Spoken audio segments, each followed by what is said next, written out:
As we're getting started here, you'll notice when you do get the handout, it's got a session web page listed at the top of the handout, but basically it's this address here. So I will be recording the session in addition to the conference recording, and I will make the recording of this available synced with the slides that I'll be using, and I have the slides available on that web page already. So if you know of some folks that would like to participate in some way with this session, you can go to that web page, access the handouts. I have one with blanks and then one with answers. Which would you prefer? I have both of them listed on the web page, the slides, and then the recording will be placed there within a few days.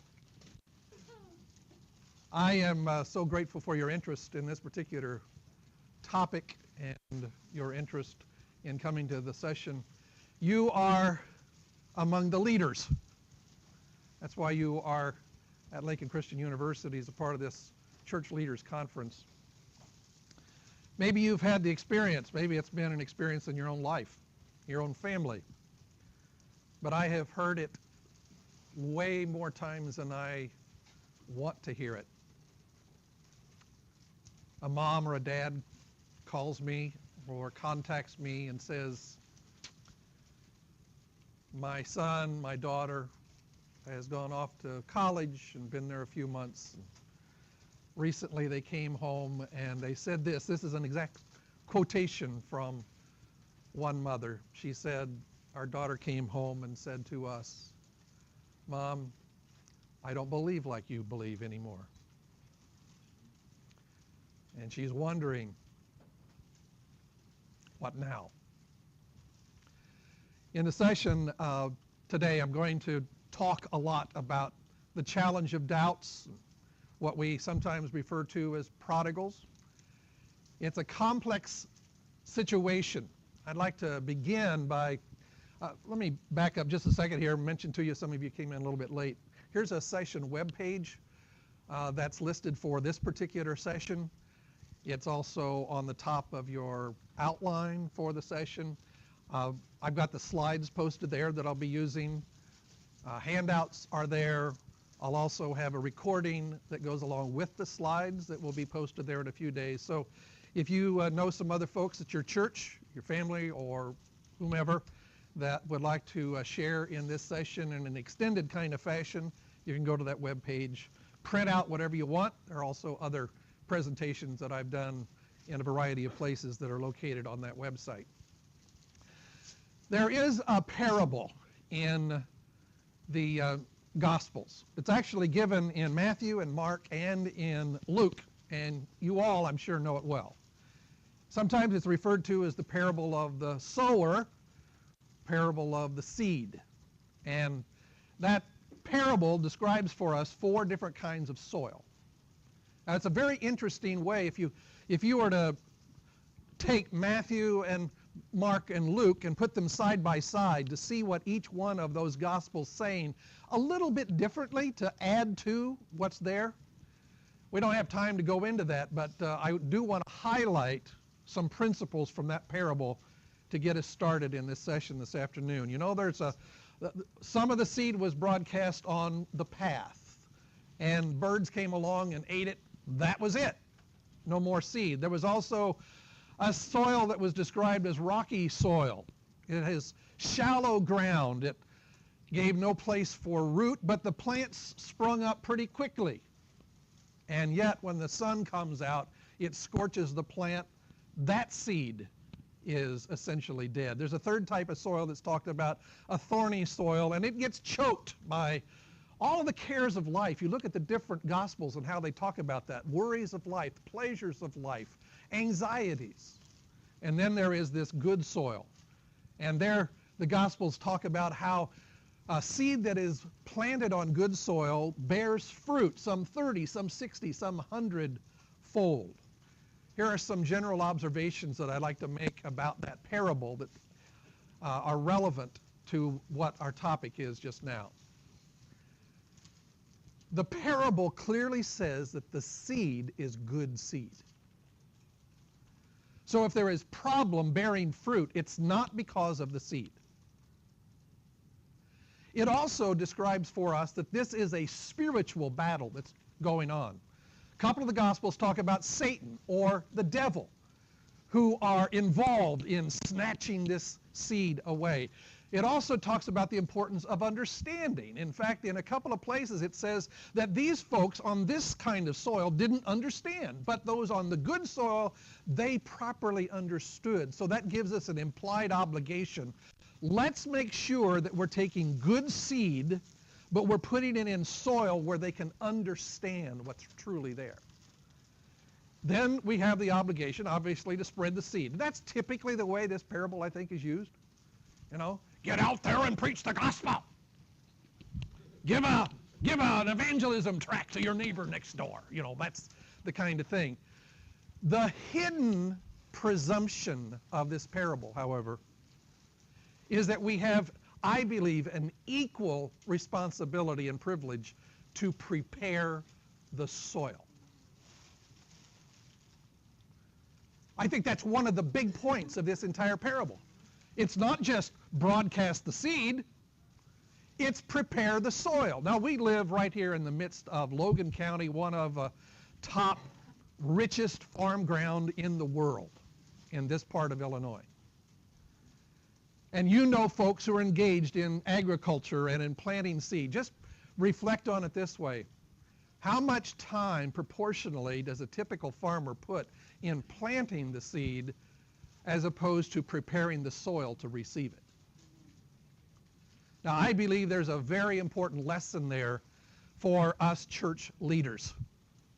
We have the responsibility and the privilege to prepare the soil.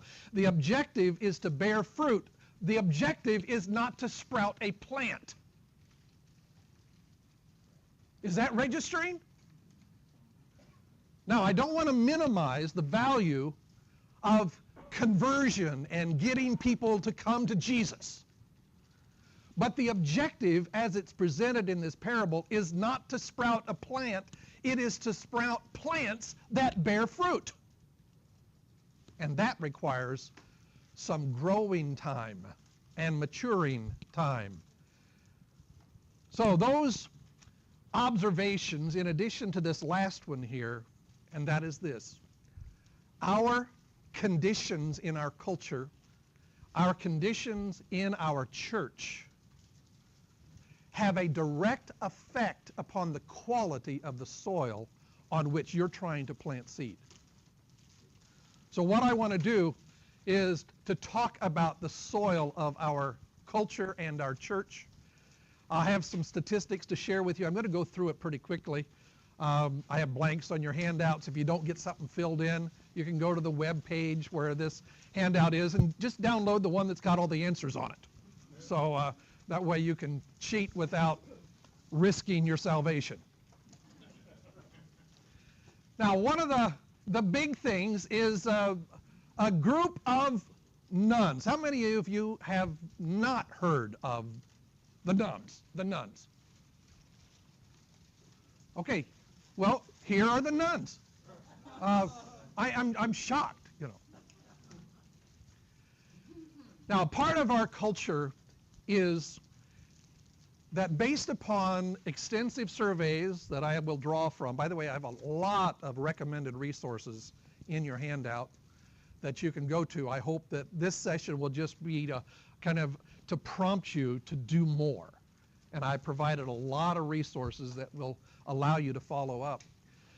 The group of nuns that I'll talk about here shortly is the fastest growing demographic group in America. So who are the nuns? Well, it's not the people who, you know, have some religious commitment to wear this special attire. The nuns is a designation come up with by sociologists and other people that study such things to refer to those people who, when they get a survey, series of questions of some sort, and they're asked, okay, are you Hindu, Buddhist, Muslim, Christian, what kind of Christian, all that kind of stuff. Well, the nuns refers to those people who are none of the above. They just are not affiliated with any religious group. I am not plugged in. Let me give you a feel for how fast this group has grown. 1990 in America, it stood at about 8%. In 2007, it almost doubled to 15%. In 2012, over 19%. The latest studies that did a direct comparison here, 2014, this is by Pew Research. I have some links in your recommended resources to follow up with this. The current position is almost 23% of Americans are a part of the religiously unaffiliated. To give some idea of the number of people, this is an increase of 19 million people from 2007 in 7 years to 2014. Currently, about 56 million people in America are a part of this group of nuns. Let's focus on a younger generation. The nuns who are those who religiously unaffiliated, the millennials, approximately 18 to 29 is the general take on it. Notice how fast this group has grown among that demographic age group. In 1990, it was 11%. In 2007, it had doubled to 22%. 2012, 32%. Now, in 2014, this same Pew study actually broke up into two subgroups. The younger millennials, because, it's been some time, and you see that the older millennials, 34%, the younger 18 to 24-year-olds, 36%. The most recent study that I'm familiar with that is very relevant to the topic of this session was just released at the last part of January. It's an extensive study done by Barna Research and another Christian ministry, and it's just titled Gen Z. If you've not gotten this, it's available for purchase on their website in a PDF format. But what Gen Z is, and many of you may not, you may have heard of Gen X, Gen Y. You can see we're running out of letters. Okay, so what are we going to do after Gen Z? Well, some researchers are actually saying this. Gen Z will be the last age group demographic that they will need to catalog. Because right now, everything is so digital, and it will remain that way indefinitely. So there are some things about this youngest generation now, Gen Z, whose qualities and characteristics will continue. Here's the general point about this. Now they only track 13 to 18-year-olds. These are people who have been born, well, some put 1996, some put as late as 1999. But this study only focused upon those who are currently 13 to 18 years old. Now, to give you an idea of how our culture is changing, one of the questions dealt with whether they label themselves as atheist, total non-believers in God. To give you some sense of the contrast, among all adults in America, those who would label themselves in the category of atheist is about 6%. Among the Gen Xers, those born 1965, about 6%. The millennial group, 1984, is at 7%.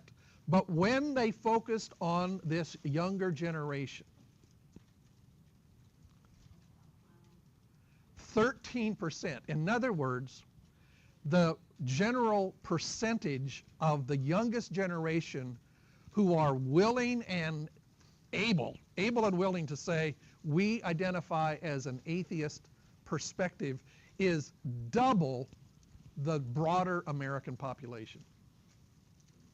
Do you see some issues for future generation? For the church? Here's some other relevant material.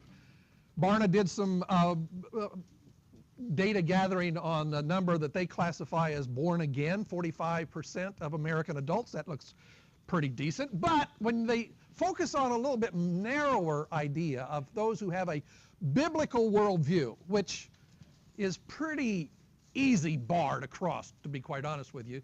Most of us, I think, would put the bar higher for what being a Christian really means and what it entails. But for those who have what they call a Christian or biblical worldview, that drops to 9% among adults. Among teenagers, it's 2%. And among the 18 to 23-year-olds, it's difficult to put on the graph because it's actually less than 1/2%. Now, there is some good news I'd like to share with you. And that is that a lot of our church teens are having a good time. In fact, when Barna asked a series of questions on their experiences, notice nearly 90% or higher of church youth reported they learned the Bible stories.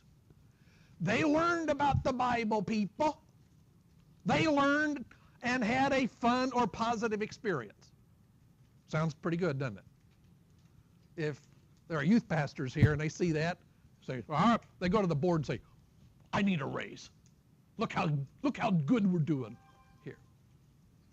However, the same study put the number of those same teens as having a biblical worldview at 9%. In other words, my takeaway is this.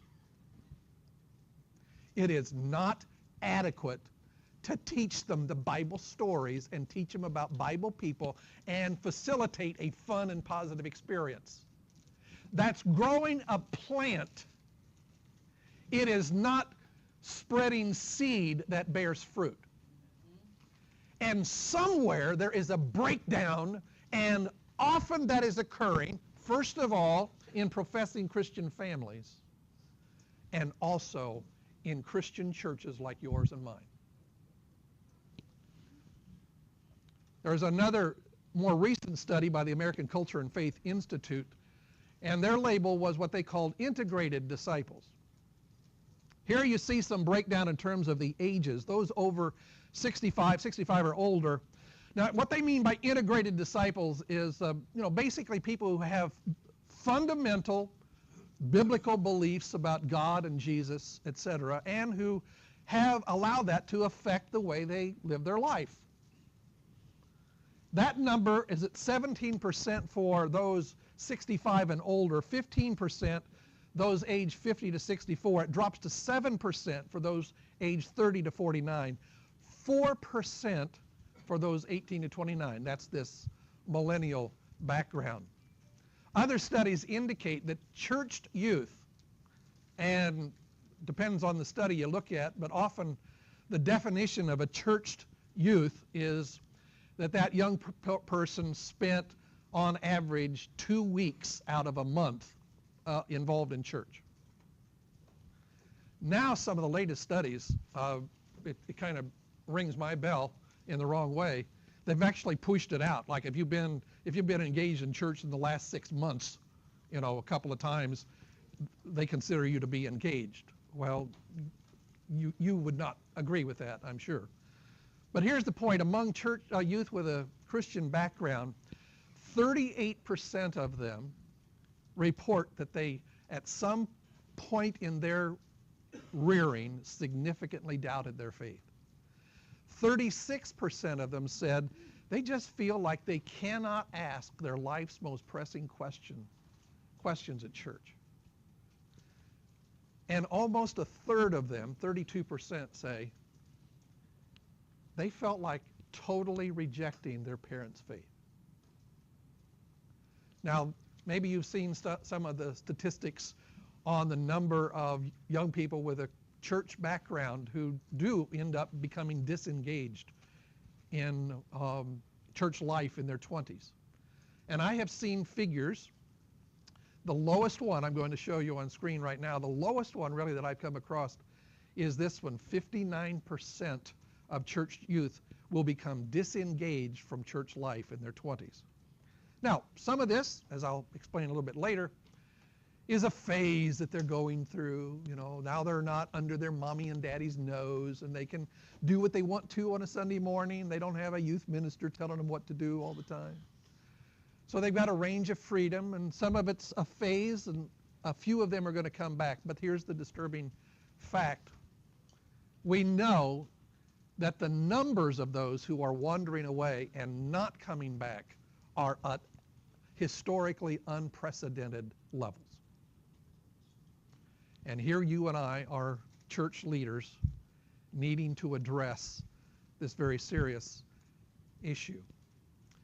Now, in one of these books that I would recommend that you and your church folks take a look at is one of the studies by the Barna Research. This is a book published by David Kinnaman, who is currently the leader of the Barna Research Group.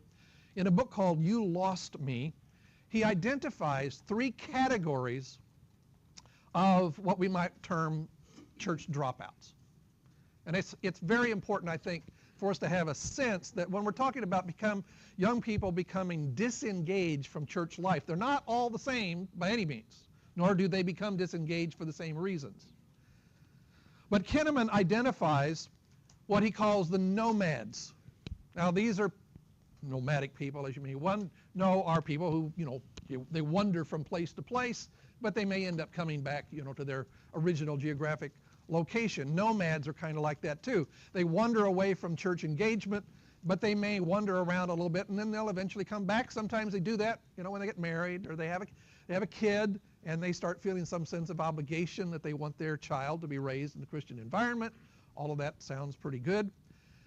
Now, according to the Barna Research, about 40% of young people with a Christian background will have a nomadic phase in their life. So one of the questions that you need to be reflecting on for yourselves, here's my challenge to you. It's going to be a repetitive thing. Whatever you get from this session and whatever you get from the follow-up materials when you look at the web page, it is your responsibility to go back to your church, to talk to your family, to talk to other leaders at your church, and to start asking some tough questions. You can show some of the problems based upon the statistical analyses, but I want you to start asking questions, and I'll give you some to ask. What are we doing, and what do we need to be doing that's different? Because the bottom line is, whatever we're doing, it ain't working. Now, there's a category that they refer to as prodigals, and this figure they put at about 11%. They say across the board, a young person with a Christian background stands about a 1 in 11 chance of completely walking away from Christian faith. That's the prodigals. The exiles are those, now this is an interesting subcategory. Exiles defined this way. In response to the question or the statement, I want to find a way to follow Jesus that connects with the world I live in. Now keep in mind, these are church dropouts. These are the exiles. They're not plugged into a church right now, and yet they want to find a way to follow Jesus. It's just they don't see the connection between following Jesus and what you're doing in your church. So how are you going to awaken them? How are you going to re-attract them and re-engage them? Again, 38% say of them it's completely true or mostly true. That is the reason. Now, what are some of the factors behind these very disturbing conditions that are affecting the soil on which we're trying to plant seed? Do any of these faces look familiar to you? I don't want to ask for a visible response necessarily, but I'm tempted to say, when you look at these pictures, how many of you could name who these guys are? They're not the Beatles. Okay. So, let me just put it this way before I say anything more about them. These are among the great influencers of young people who are being turned off to the claims of Christianity and Christ. So one takeaway is this. If that's true, if these are the movers and the shakers, and if you or your church and your church leaders don't know about them, it's quite unlikely that you're doing anything to address the issues that they're bringing to your young people, and to your adults for that matter. One of these, Richard Dawkins, Oxford University biologist, among his many popularized books includes this book called The God Delusion. Here's one of his fundamental claims. He says, when one person suffers from a delusion, it's called insanity. When many people suffer from a delusion, it's called a religion. Now that's the premise that he's given here. Here's another one. Now he's now dead, Chris Hitchens. But notice the title of this book, God is Not Great. How Religion Poisons Everything. This person, how many of you, by the way, ever are attracted to watch some of the documentaries about religion and Christianity, like at Christmas time or Easter? You know, that's when they normally, even CNN, you know, Fox News or National Geographic or, you know, Smithsonian, whatever. They're always coming out with, you know, some special about the birth of Jesus or early church or whatever.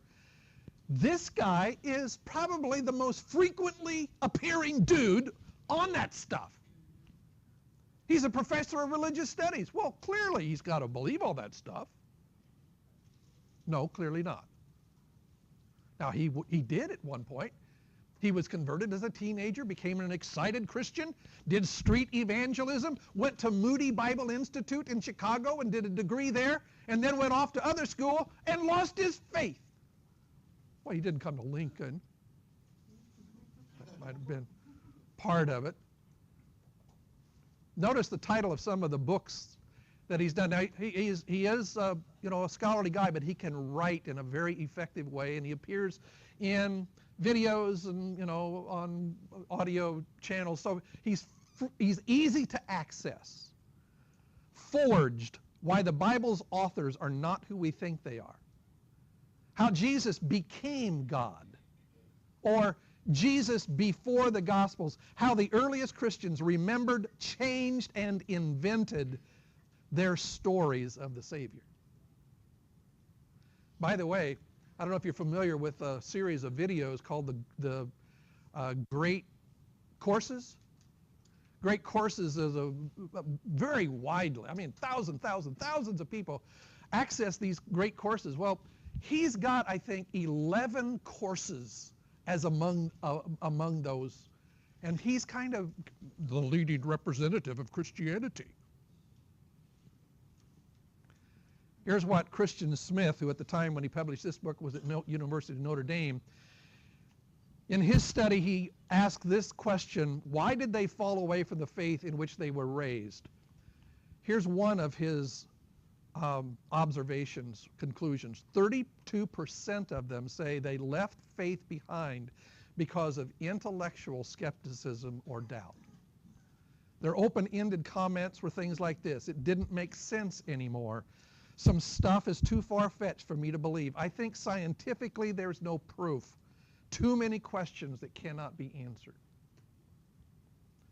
Now, if you're saying, well, I've never heard of those people, and as a matter of fact, some of your young people may not have heard of them either, but the point is they've got instant access. Ding dong! Just pull the phone out. Larry Taunton, in a study, in an article entitled Listening to Young Atheists, Lessons for a Stronger Christianity, here's one of the astonishing things that he said. When our participants were asked to cite key influences in their conversion to atheism, people, books, seminars, etc., we expected to hear frequent references to the names of the new atheists, like some of those I just mentioned. However, he says, we didn't. Not once. Instead, we heard vague references to videos they had watched on YouTube or on website forums.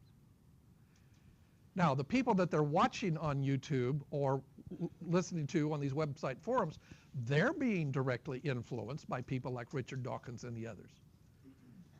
So even if your young people don't know the names directly, they're being influenced by those people. And one question for you to ask when you go back home, what is our church doing to address those specific claims by those people, particularly to your young people?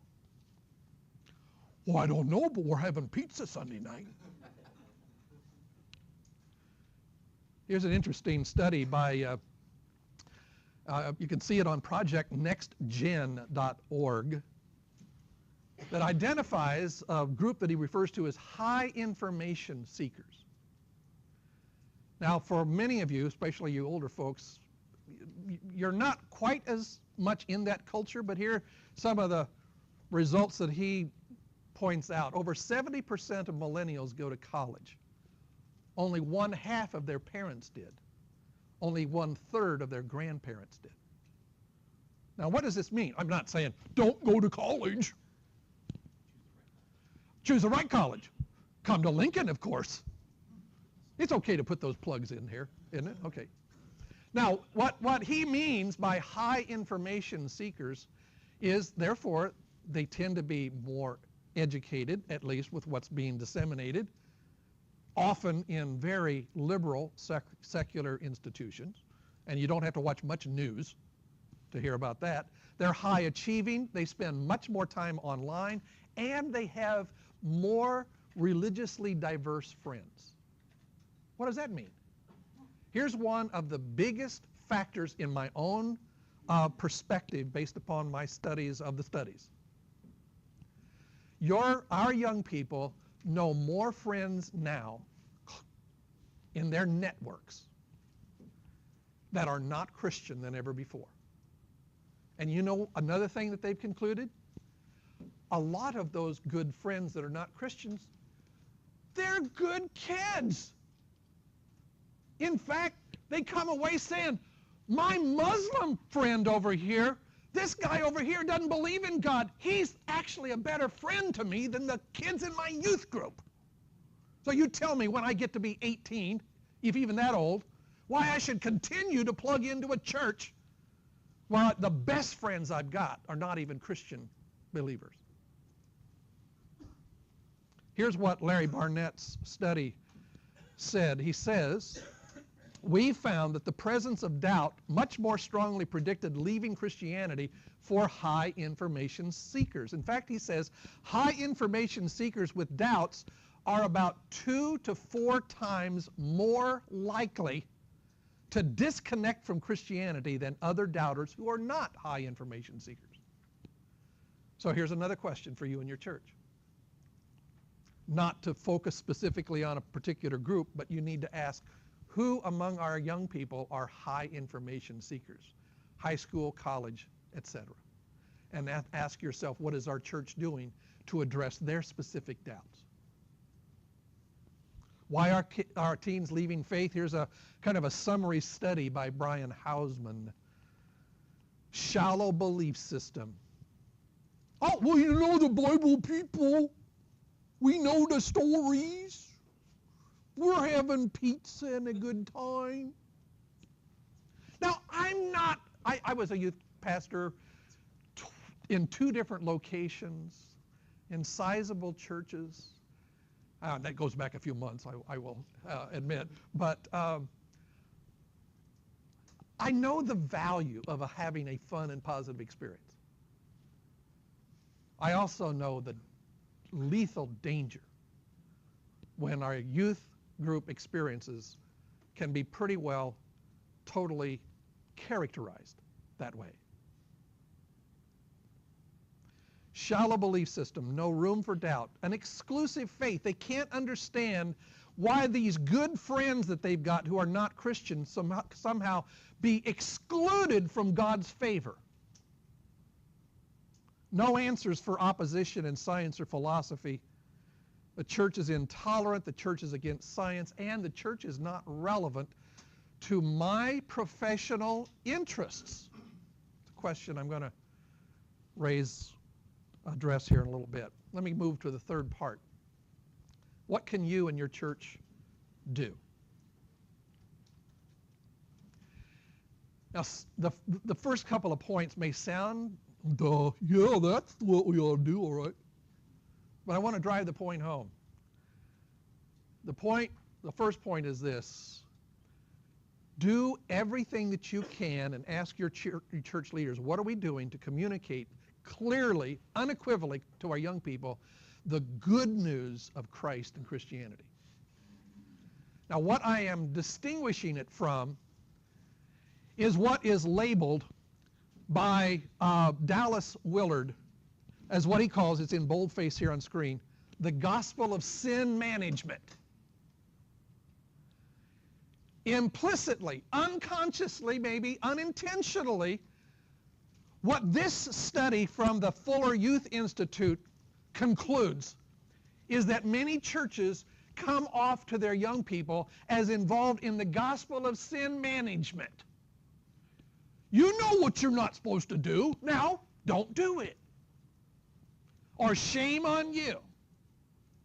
Notice, picking up here at the end, the checklist leads many young people to experience a burdened life of guilt, shame, and failure instead of a thriving relationship with Jesus that transforms their life and bears fruit.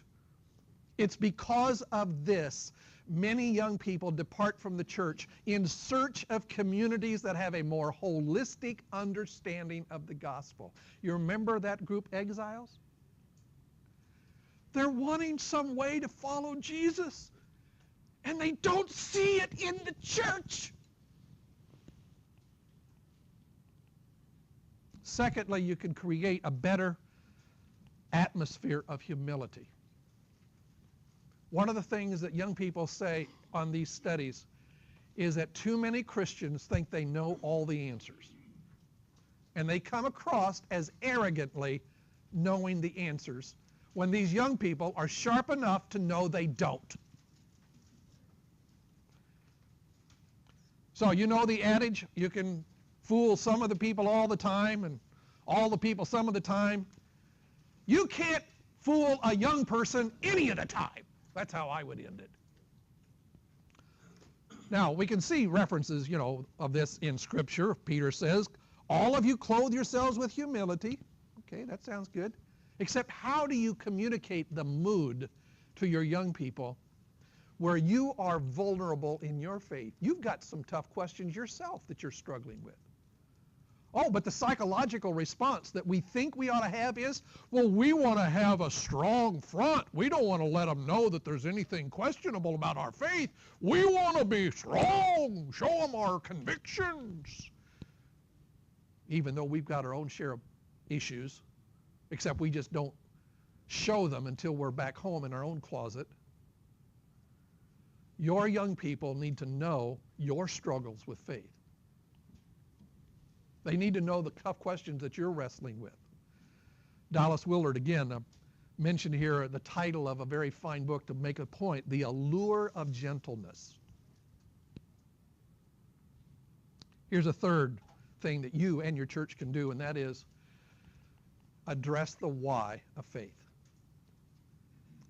Here's the take-home question.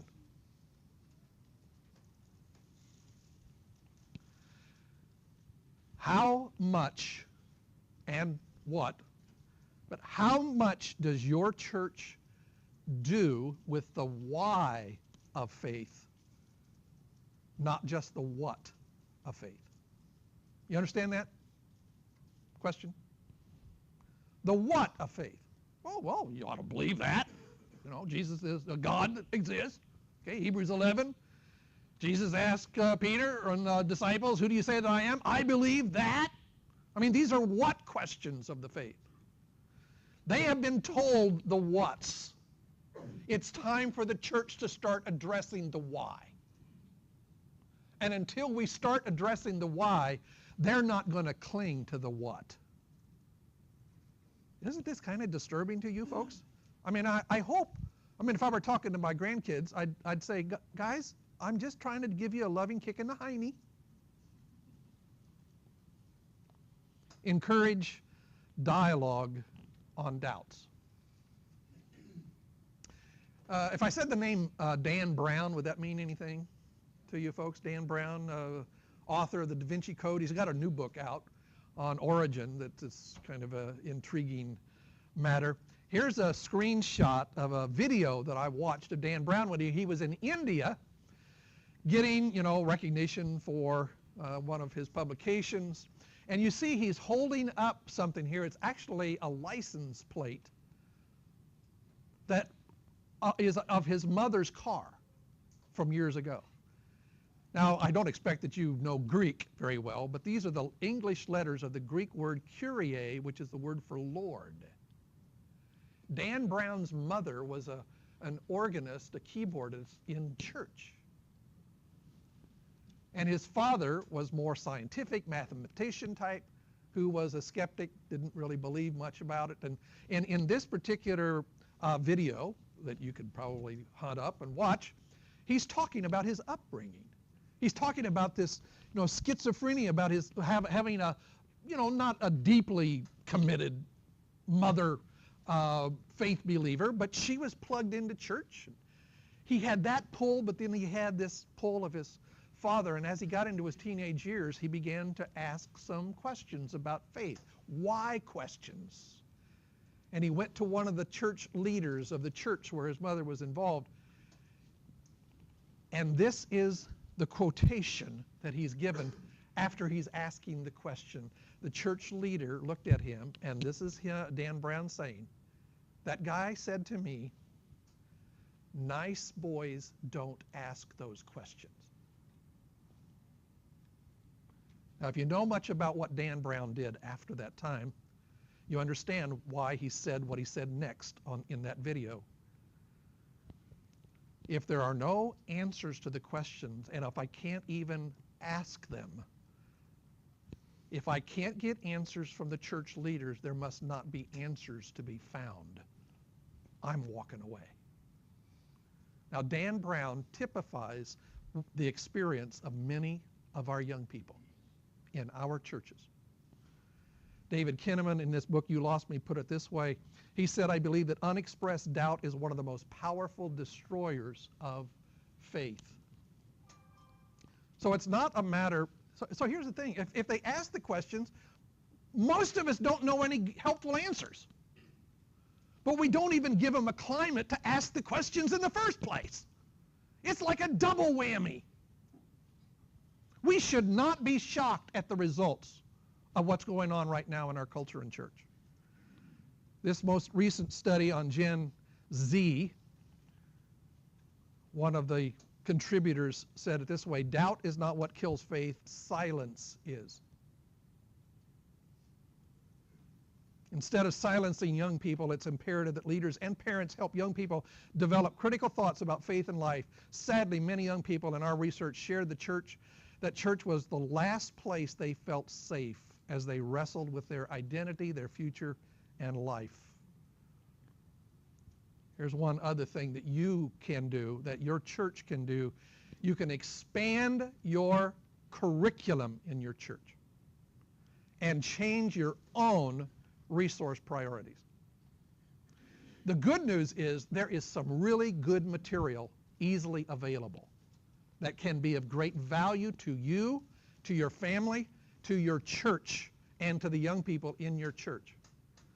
But not many church leaders are familiar with the material, and they don't have the will to pursue it.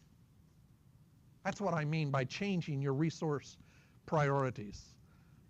Let me illustrate it this way. I used to sing a song. I was a preacher's kid, so I had no choice. I had to go. But I used to sing this song. The Bible, yeah, that's the book for me. I stand alone in the Word of God, the Bible, yeah! And you can really get this going. It's very outdated at this point, but it makes this important point, and I know most Christian churches, want properly to hit the importance. People are illiterate when it comes to Bible content.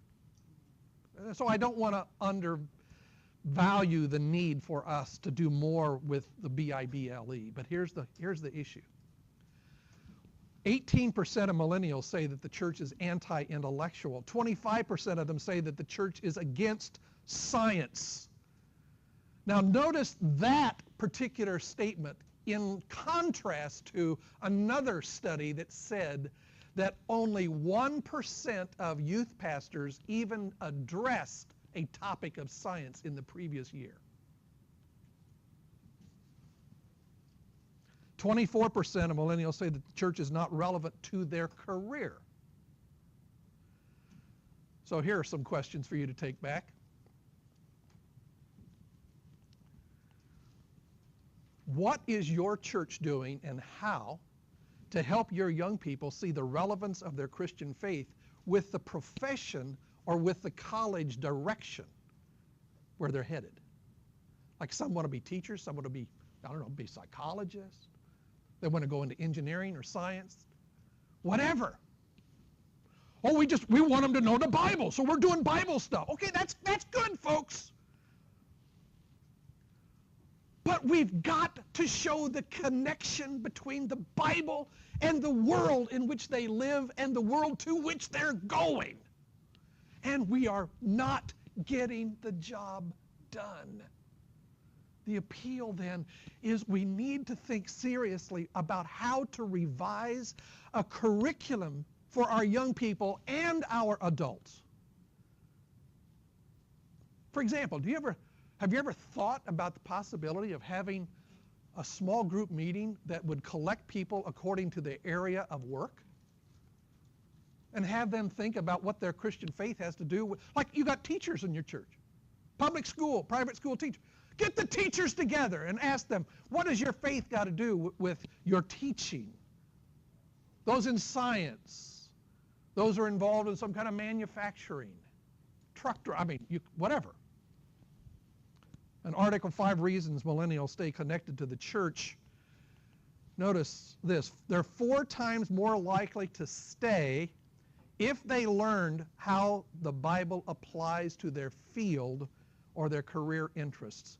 They're 4 times more likely to stay if they received helpful input from a pastor about their education. Now what this, just to put the 5 up for you, make room for meaningful relationships, teach cultural discernment, make reverse mentoring a priority. Basically that means this. Let your young people have a voice in your congregational life and genuinely let them feel that they are contributing something. Oh yeah, they can learn a lot from you, but here's where you need to be humble enough to say, we can learn a lot from them. So what are you doing? When was the last time you just got your young people together to say, we ask you to forgive us because we've closed the door on you. We need you to help us. That'd be dangerous though, right? Embrace vocational discipleship, facilitate connection with Jesus. One last thing, and I want to hit this, but I'd like for you to seriously consider it. Some of you already have done this. Tracy has done this Room for Doubt series in 2 different churches. We're just finishing up one just now, but I would like to plug one option for you for your church, and that is to do something that addresses the why of faith. And I'm a part of a project called Room for Doubt. Notice the title. We want to open up the prospects of somebody genuinely asking questions in an unintimidated kind of fashion. We want to help people who believe and still have doubt. We cover some of the big questions about faith, upside of doubt, God's existence, the Bible, Jesus, tragedy and suffering, the issues of truth and tolerance. And we've teamed with a very fine group of Christian authors, notable guys, Mark Middleburg, Gary Poole, and Lee Strobel, who just came out with the Case for Faith, Case for Christ, the movie version of the Case for Faith recently. They helped us to write. They wrote our curriculum for us. Gary Poole has written almost all the study guides for Lee Strobel's books. I provide a variety of educational resources. As a part of that, we've got messages, we've got an adult discussion guide, youth discussion guide. All of this is in easily downloadable format. We've got a lot of videos that are available as sermon bumpers for promo, for small group leader preparation. We did a series of videos with a group of 5 people who are not Christians. And that's a part of the materials that we use. These were actually done on a Sunday morning service at a large church in Denver, Colorado, to hear these people who are not Christians, but they're voicing their questions and doubts. Those videos are included as a part of this series. Now, some of you may have come to this session today because you've got a child or a grandchild or some family member who is not currently engaged in church life and may be questioning their faith. I just want to say to you, God is not done with them yet. I recall the Garden of Eden. A perfect environment did not guarantee a perfect outcome. And I recall the group of people with whom Jesus worked the closest. A perfect teacher did not guarantee a perfect outcome. But God is alive, and His Spirit is still working, and God will work in and through you and other concerned leaders if we see the need and if we are responsive to the direction of the Holy Spirit to address them. And I pray God's grace on you to do precisely that. Thank you for joining me in this session today.